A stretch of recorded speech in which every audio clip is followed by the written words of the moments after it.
المرسلين أما بعد فقد قال الله تعالى في القرآن العظيم أعوذ بالله من الشيطان الرجيم بسم الله الرحمن الرحيم ورفعنا لك ذكرك صدق الله وصدق رسوله النبي الكريم ونحن على ذلك من الشاهدين والشاكرين والحمد لله رب العالمين. تعریف اللہ وحدہ لا شریک کے لیے، اسی کی خاطر اسی کو سجدی ہے، اسی کے لیے لائق ہے کہ جس کے سوا کوئی عبادت کے لائق نہیں،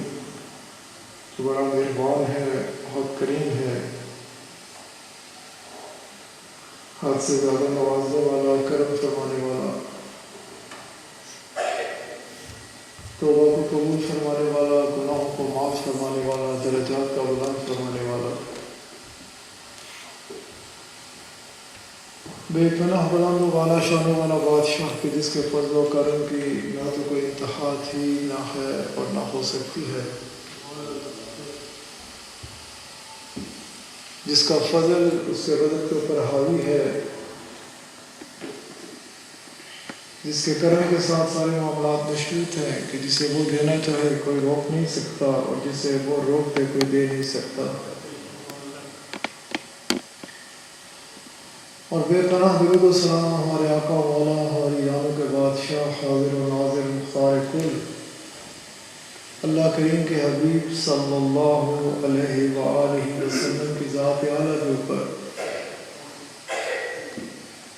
کہ جن کے مقام کو، جن کی شان کو اور جن کی حقیقت کو آپ کے رب کے علاوہ کوئی اور جانتا نہیں، جن پہ درود و سلام بھیجتا ہے تو اللہ کریم جن کی آنے والی آن کو پہلی آن سے بلند تر فرما رہا ہے تو اللہ کریم جن کے چہرے مبارک کو ہر وقت ہر لحظہ ہر آن اپنی نگاہوں کا محور و مرکز بنا کے رکھے ہوئے ہے تو اللہ کریم جن کے ذکر پاک کو خالصتاً آپ ہی کی خاطر بلند فرمانے کا اعلان فرمائے تو اللہ کریم جن کی اطاعت کو اپنی اطاعت قرار دے تو اللہ کریم اور جن کی اتباع کو اپنی عبادت، اپنی بندگی قرار دے تو اللہ کریم اور ہم سب کو ہر وقت ہر لحظہ ہر آن اپنے مولا کریم سے یہی دعا مانگنی چاہیے کہ ہمارے کریم رب اپنے فضل سے، اپنے کرم سے ہم سب کو اپنے حبیب صلی اللہ علیہ وآلہ وسلم کی ایسی کامل اتباع نصیب فرماؤ کہ جو ذریعہ بن جائے ہم سب کے لیے اپنے آقا صلی اللہ علیہ وآلہ وسلم کی خوشنودی کو پاتے ہوئے اپنے رب کی رضا کو حاصل کرنے کا، کہ کامیاب وہی ہے، فلاح اسی نے پائی کہ جس نے اپنی زندگی کو رسول کریم شہنشاہ العالم صلی اللہ علیہ وآلہ وسلم کے احکامات اور فرمودات کے تابع بسر کیا۔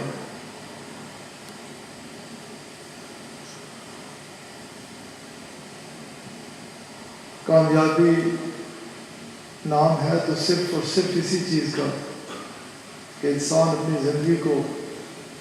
رسول کریم صلی اللہ علیہ وآلہ وسلم کے احکامات و فرمودات کے تابع بسر کرے، اپنے آقا علیہ السلام کی محبت میں ڈوب کر اپنے آقا علیہ السلام کے ہر فرمان مبارک کو مضبوطی سے تھامے، اور اس چیز کو بھی ہمیں خوب سمجھ کے رکھنا چاہیے کہ اللہ اور اس کے حبیب علیہ السلام کے جتنے بھی احکامات و فرمودات ہیں وہ ہماری بھلائی کے لیے ہیں، وہ ہماری بہتری کے لیے ہیں۔ جب ہم اللہ اور اس کے حبیب علیہ السلام کے احکامات و فرمودات کے مطابق اپنی زندگیوں کو گزارتے ہیں تو ہمیں سکون حاصل ہوتا ہے، ہمارے لیے اللہ تعالیٰ کی جانب سے ایک تو ظاہری حوالے سے اگر اس کو چیز کو دیکھا جائے تو ایک تو جب ہم اس کے فرمودات اور احکامات کو اپنا لیتے ہیں تو اس کی رحمتوں کا نزول ہوتا ہے ہمارے اوپر، اور اس کے ساتھ ساتھ اللہ اور اس کے حبیب علیہ الصلوۃ والسلام کی جانب سے جو کچھ بھی ہمارے لیے ہے وہ ہماری بھلائی کے لیے ہے، ہماری بہتری کے لیے ہے۔ اللہ اور اس کے حبیب علیہ الصلوۃ والسلام کو کسی چیز کی احتیاج نہیں ہے۔ رسول اللہ صلی اللہ علیہ وآلہ وسلم، آپ علیہ الصلوۃ والسلام ہمارے ساتھ محبت فرمانے والے، ہمیں نوازنے والے، اللہ کریم بے نیاز بادشاہ، وہ ہمیں جو راستہ دکھاتا ہے اس میں ہماری بہتری ہے، اس میں ہماری بھلائی ہے۔ ہمارے اوپر کرم بے پناہ ہے، جیسے سرور صاحب فرما رہے تھے کہ ہم رسول اللہ صلی اللہ علیہ وآلہ وسلم کے امتی ہیں۔ یہ اللہ تعالیٰ کی جانب سے کرم ہے، فضل ہے اور احسان ہے، اور ہمیں بھی اس طرف توجہ رکھنی چاہیے کہ جب ہم اپنے بادشاہ علیہ الصلوۃ والسلام کے امتی ہیں تو جہاں ہمیں اس پہ فخر ہے وہاں ہمیں اپنے اس مقام کی، اس نسبت کی لاج بھی بہت ہونی چاہیے۔ ہمیں خیال رکھنا چاہیے کہ ہم اپنے بادشاہ صلی اللہ علیہ وآلہ وسلم کے اگر امتی ہیں تو پھر ہمیں اپنے ایام کو، اپنے وقت کو اللہ اور اس کے حبیب علیہ الصلوۃ والسلام کے احکامات و فرمودات کے تابع بسر کرنا چاہیے۔ میرے عزیز ساتھیوں، میں اکثر تقریباً اپنے ہر بیان میں یہ بات کرتا ہوں کہ ہم سب کو پتہ ہے کہ دنیا میں رہنا کسی نے نہیں ہے، دنیا سے چلے جانا ہے۔ دنیا میں بندہ آتا ہی جانے کی خاطر ہے، اور اس طرف توجہ بہت رکھنی چاہیے۔ ہمارے بادشاہ علیہ الصلوۃ والسلام صحابہ کرام رضوان اللہ تعالیٰ علیہم اجمعین کو حکم فرمایا کرتے کہ جنازوں کے ساتھ جایا کرو، جس کا مقصد یہ ہوتا کہ ہم زندگی کی حقیقت سے آشنا رہیں، ہمیں یہ پتہ رہے کہ ہم نے اس دنیا میں سے جانا ہی جانا ہے، اسے چھوڑ کے جانا ہے، اور جب آگے جانا ہے تو ہمیں پتہ ہو کہ ہمیں جو ہم نے ادھر سے لے کے جانا ہے وہی ہمارے کام آنے والی چیزیں ہیں۔ خیر، جو میں بات کر رہا تھا کہ ہماری جو نسبت ہے، یہ جو ہمارا تعلق ہے، ایک تو ہم فخر کریں، ضرور کرنا چاہیے، ہمیں ہر جگہ پر اس اللہ تعالیٰ کا جو ہمارے پر احسان کیا، اس نے انعام کیا، اس کا اظہار کریں کہ یہ ہمارے اوپر اللہ کریم کا بہت بڑا فضل و کرم ہے۔ اس نے تو ہمیں اپنے احسان سے نواز دیا، اس نے تو ہمارے اوپر کرم کیا، احسان کیا۔ جب اس نے ہمارے اوپر کرم کیا، احسان کیا، ہمیں انعام سے نوازا، تو ہمیں بھی چاہیے کہ ہم اللہ اور اس کے حبیب علیہ الصلوۃ والسلام کے احکامات و فرمودات کو اپنائیں۔ ہمیں بھی اس طرف ہماری نگاہ رہے کہ ہمارے سے کوئی کام ایسا نہ ہو جو اللہ اور اس کے حبیب علیہ الصلوۃ والسلام کے احکامات و فرمودات سے ہٹ کے ہو۔ رسول اللہ صلی اللہ علیہ وآلہ وسلم، آپ کی اتباع، آپ کے احکامات بندہ جب اپناتا ہے تو کرم ہی کرم ہوتا ہے، اور رسول اللہ صلی اللہ علیہ وآلہ وسلم آپ علیہ الصلوۃ والسلام ہماری تربیت فرماتے ہوئے نظر آتے ہیں، تو جس جانب جب ابتدا ہوتی ہے تو آپ دیکھیے کہ آپ صلی اللہ علیہ وآلہ وسلم جب آپ نے یہ ارادہ فرمایا کہ میں مخلوق خدا کو بتا دوں کہ میں اللہ کا نبی ہوں، تو رسول اللہ صلی اللہ علیہ وآلہ وسلم آقا علیہ الصلوۃ والسلام تشریف لے جاتے ہیں پہاڑ کے اوپر، اور آپ علیہ الصلوۃ والسلام طلب فرماتے ہیں اہل مکہ کو۔ آپ علیہ الصلوۃ والسلام کی آواز مبارک پر لبیک کہتے ہوئے مکہ المکرمہ کے لوگ سب کے سب آپ علیہ الصلوۃ والسلام کے حضور پیش ہو جاتے ہیں، حاضر ہو جاتے ہیں۔ آپ علیہ الصلوۃ والسلام کی آواز مبارک پر سب لبیک کہتے ہیں، جو جہاں ہے، جس مقام پر ہے، ہر چیز کو چھوڑتا ہے، اور رسول اللہ صلی اللہ علیہ وآلہ وسلم آپ علیہ الصلوۃ والسلام کے طلب فرمانے پہ آپ کے حضور حاضر ہو جاتا ہے۔ آپ صلی اللہ علیہ وآلہ وسلم کی شان مبارک دیکھیے کہ آپ صلی اللہ علیہ وآلہ وسلم، جیسا کہ اکثر و بیشتر آپ سنتے رہتے ہوں گے علماء کرام سے، بڑا بھی پڑھتے بھی ہوں گے، کیونکہ آپ علیہ الصلوۃ والسلام کے امتی ہیں، ہر بندے کو پتہ ہے کہ ہمارے آقا صلی اللہ علیہ وآلہ وسلم آپ دنیا میں تشریف لائے تو کیا شان، آپ علیہ الصلوۃ والسلام کہیں رونق افروز ہوتے تو کیا شان، آپ علیہ الصلوۃ والسلام سے لوگ جو ملتے وہ کیسے متاثر ہوتے، یہ سب کے علم میں ہے۔ اور یہی وجہ ہے کہ جب آپ صلی اللہ علیہ وآلہ وسلم آپ علیہ الصلوۃ والسلام طلب فرما رہے ہیں تو سب کے سب اپنے ہر کام کو چھوڑ کے رسول اللہ صلی اللہ علیہ وآلہ وسلم کی آواز مبارک پر لبیک کہتے ہوئے آپ علیہ الصلوۃ والسلام کے حضور حاضر ہو جاتے ہیں۔ اب جو آپ علیہ الصلوۃ والسلام نے اب ارادہ فرمایا کہ مخلوق خدا کو بتایا جائے کہ میں اللہ کا نبی ہوں، میں تمہیں اپنے رب کی طرف بلانے والا ہوں۔ اب آپ علیہ الصلوۃ والسلام نے اس کا ارادہ فرما لیا ہے، اعلان نبوت آپ علیہ الصلوۃ والسلام فرمانے لگے ہیں۔ یہ خالی باتیں سننے کے لیے نہیں ہوتی، انہیں سمجھنا چاہیے اور اپنی زندگیوں کو ان کے مطابق ڈھالنا چاہیے، تاکہ جیسے میں نے آپ احباب کے آگے پہلے ذکر کیا کہ ہماری زندگیوں میں سکون ہو، ہمارے گھروں میں سکون ہو، ہمارے دل مطمئن ہو، ہمیں اطمینان قلب حاصل ہو۔ اور یہ حاصل کرنے کے لیے سوائے اللہ اور اس کے حبیب علیہ الصلوۃ والسلام کے احکامات و فرمودات کے اور کوئی راستہ نہیں ہے دوست، قطعی نہیں ہے۔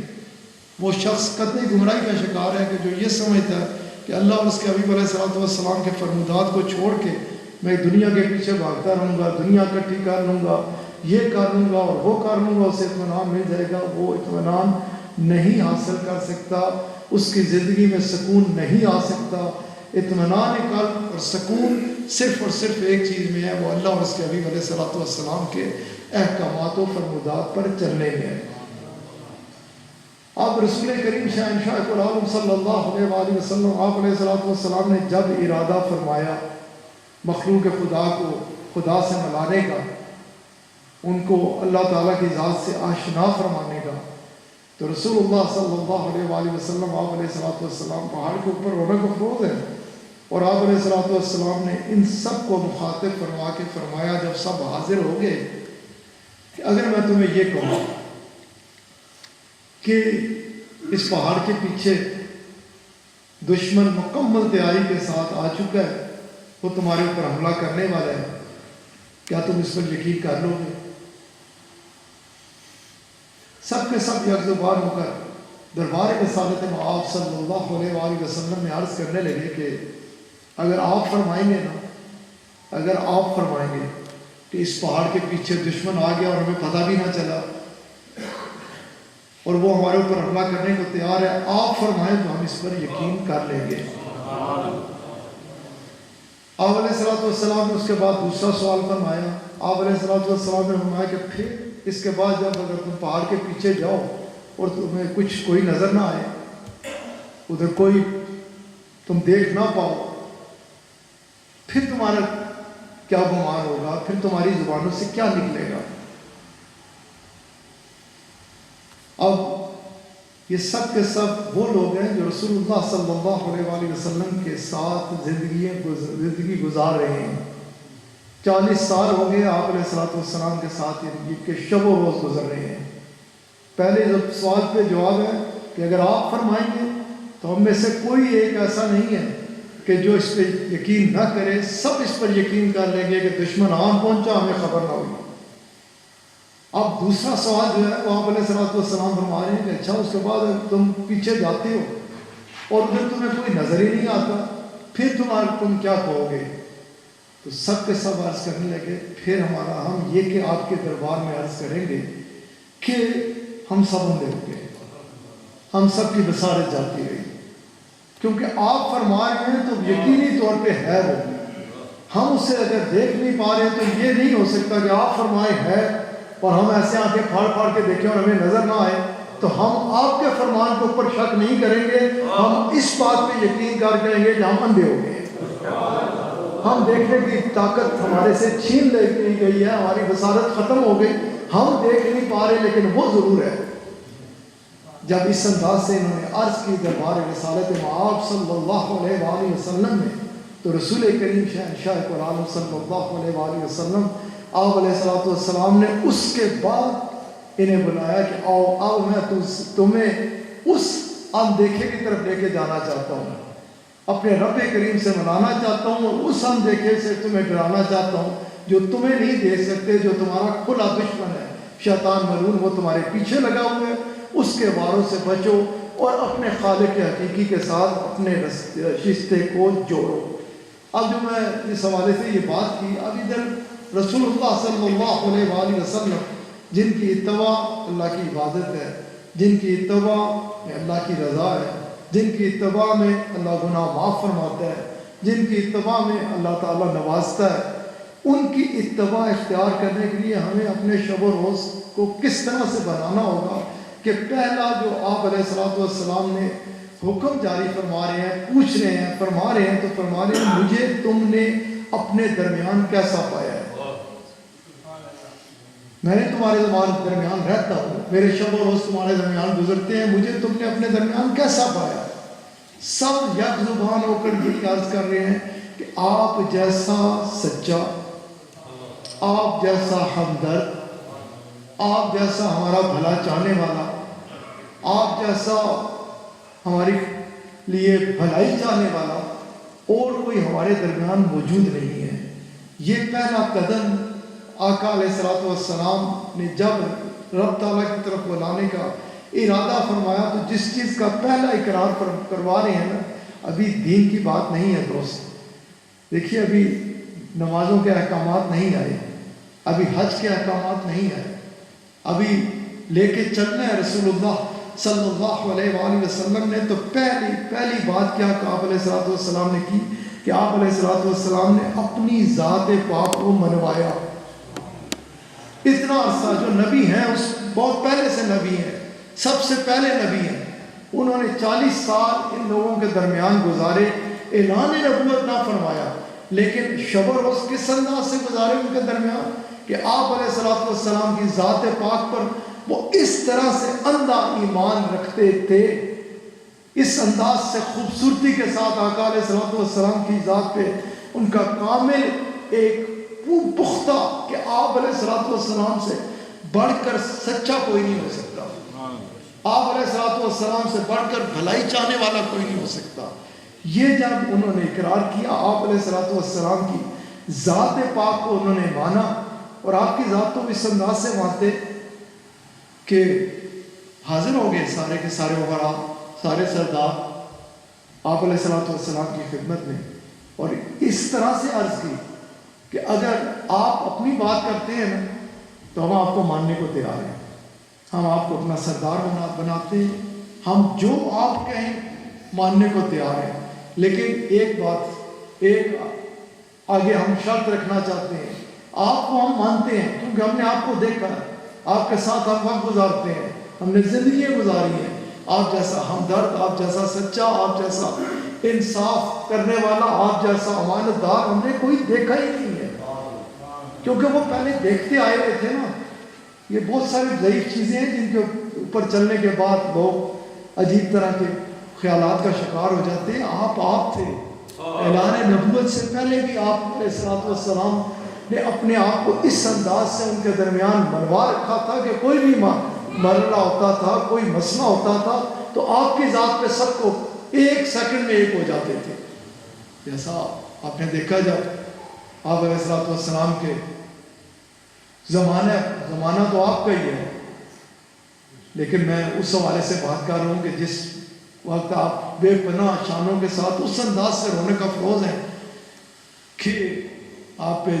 جس نے دیکھا اس کے درجات بے پناہ بلند و بالا بڑھ گئے، اس وقت آپ علیہ السلام کے، اور اللہ میرے شیخ کامل اس پہ خاص طور پہ فرمایا کرتے کہ اللہ تعالیٰ نے اس چیز کو پسند فرمایا کہ اب جب بیت اللہ شریف کی اب تعمیر ہو تو میرے حبیب علیہ السلام کے ہاتھوں سیلاب جب آیا، اور اس قدر خوفناک تھا، وہ اس قدر خوفناک تھا، ادھر جن لوگوں نے بارش دیکھی ہے اب بھی، اب تو حالانکہ بہت سارے انہوں نے طریقے کر لیے پانی کی نکاسی کے، ادھر جب بارش ہوتی ہے مکہ المکرمہ میں اب بھی اتنے زیادہ جب کہ انہوں نے انتظامات بھی کر لے ہیں پانی کی نکاسی کے، پھر بھی ادھر پانی بڑی تیزی کے ساتھ آتا ہے، بہت تیزی کے ساتھ۔ کچھ عرصہ پیشتر تو 25-30 سال پہلے کی غالباً بات ہوگی، اس طرح سے بارش آئی تھی کہ کئی وہ جہاز کو ساتھ لے گئی تھی، پورے کا پورا بیت اللہ شریف بھر گیا تھا پانی کے ساتھ۔ تو اب تو خاصے تو وہ اس وقت اللہ تعالیٰ نے ایک ایسی بارش برسائی پر پرانے زمانے کی عکس بھی لگے ہوئے ہیں کہ چار طرف پہاڑ، نیچے وہ ایسا پانی کا ریلا آیا کہ بیت اللہ شریف کو اس طرح سے لے گیا ساتھ کہ بنیادیں تک ساتھ چلے گئے، پتہ ہی نہیں چلتا تھا کہ بیت اللہ شریف ادھر تشریف لائے گئے کہ بیت اللہ شریف تھا کہاں، کس جگہ پہ اس کو بنایا جائے۔ اب ہر بندہ اندازہ لگاتا تھا کہ شاید یہ جگہ اس کی، شاید یہ جگہ تھی اس کی۔ جب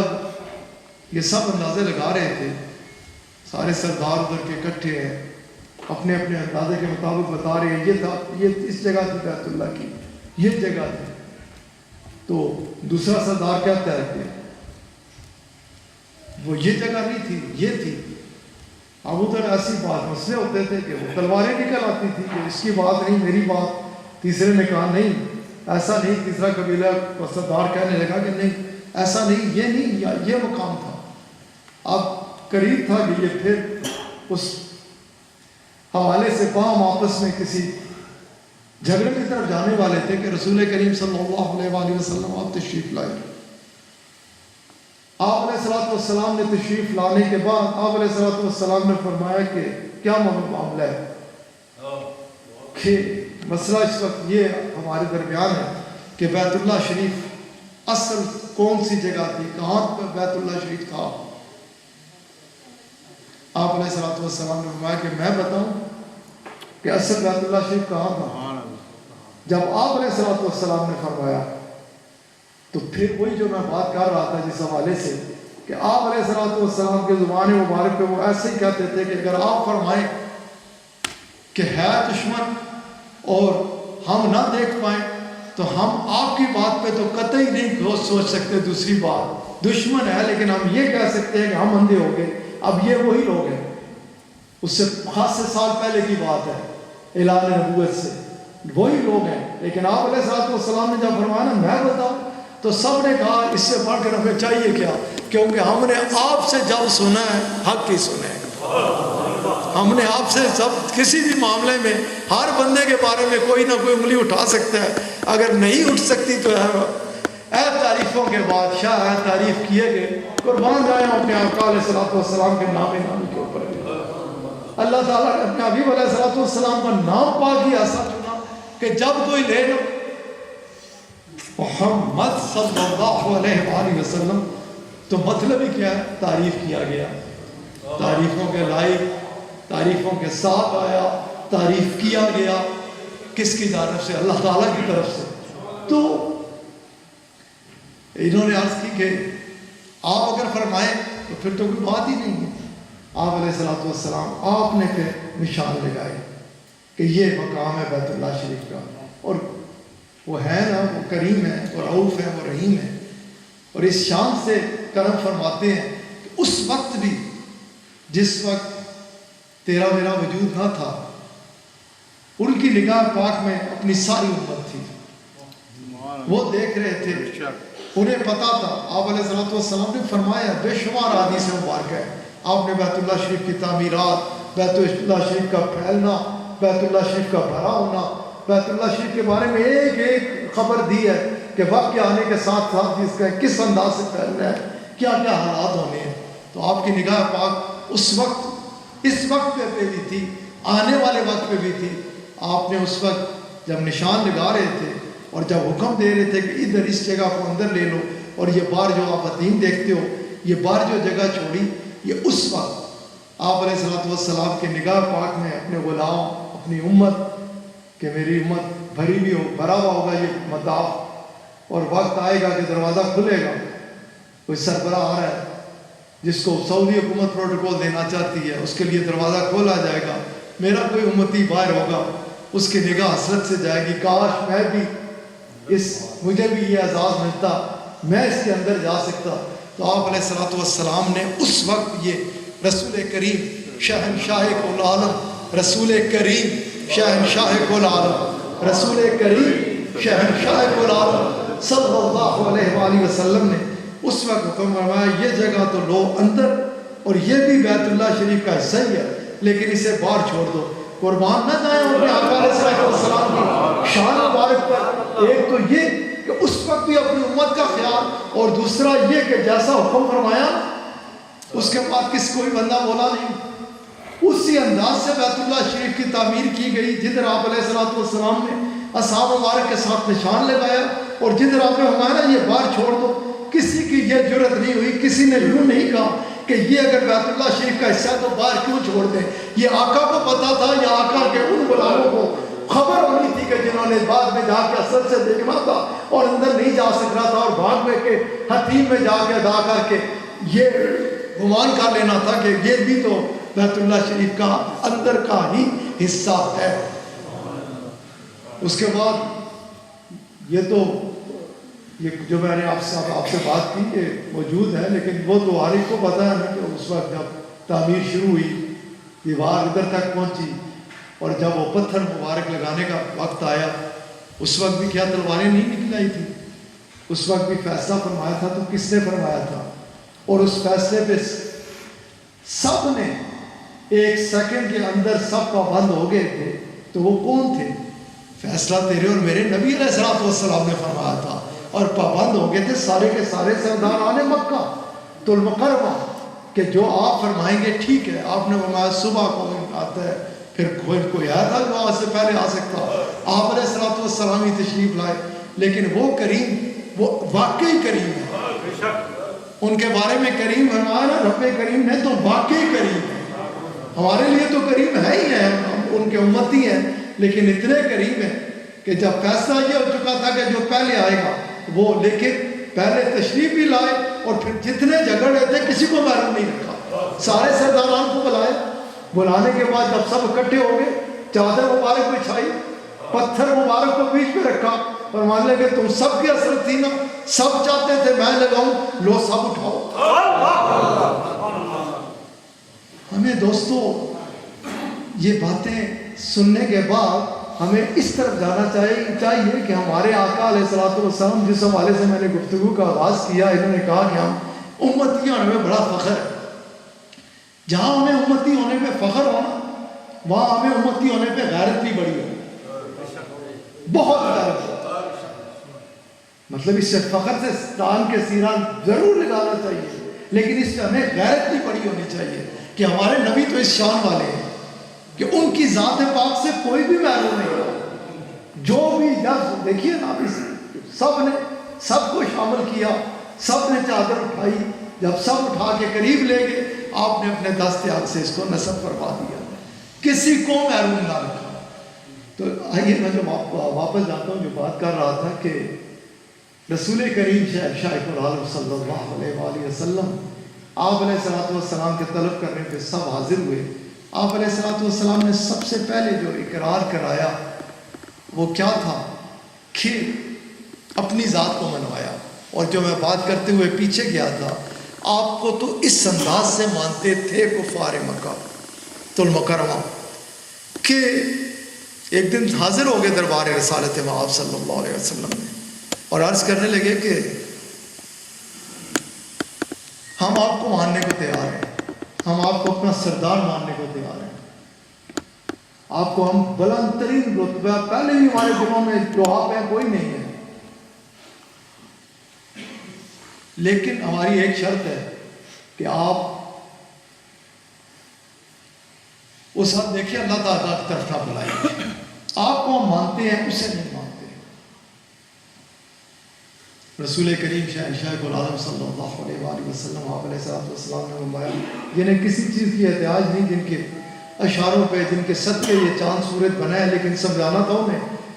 جو لے کے آئے تھے دنیا کے معاملات کے سب آپ کے ہیں اور یہ دنیا کی بات کرتے ہو ان کے شعور کے مطابق ان کی عقل کے مطابق انہیں سمجھانے کی خاطر آپ علیہ السلام نے تم دنیا کی بات کرتے ہو کہ میرے ایک ہاتھ پہ لا کے سورج رکھ دو اور ایک ہاتھ پہ لا کے چاند رکھ دو تو پھر بھی اگر تم یہ کہو کہ اسے چھوڑ دوں اور میں تمہارا ہو جاؤں یہ ممکن نہیں ہو سکتا. یہ ہماری تربیت ہے, ہم جس حوالے سے میں بات کر رہا ہوں نا، یہ ہماری تربیت کے لیے ہے کہ ہم اگر یہ کہیں کہ ہمیں رسول اللہ صلی اللہ علیہ وسلم کے ساتھ بڑی محبت ہے، ہم آپ علیہ السلام کے ساتھ بڑا پیار کرتے ہیں، ہمیں آپ علیہ السلام بہت پیارے ہیں، لیکن آپ علیہ السلام جو احکامات و فرمودات لے کے آئے، جو آپ کی اطاعت، اللہ کریم کی اطاعت، آپ کی اتباع، اللہ کریم کی عبادت، جو فرمودات رب تعالیٰ نے رسول اللہ صلی اللہ علیہ وآلہ وسلم کو عطا فرمائے، جیسے کہ نمازیں رسول اللہ صلی اللہ علیہ وآلہ وسلم تحفہ لے کے آئے امت کے لیے، رب تعالیٰ نے دیا اپنے حبیب علیہ السلام کو، رسول اللہ صلی اللہ علیہ وآلہ وسلم نے امت کو دیا۔ اب کوئی بندہ یہ کہے کہ مجھے رسول اللہ سے بڑا پیار ہے، مجھے آپ سے بڑی محبت ہے، مجھے بڑا فخر ہے،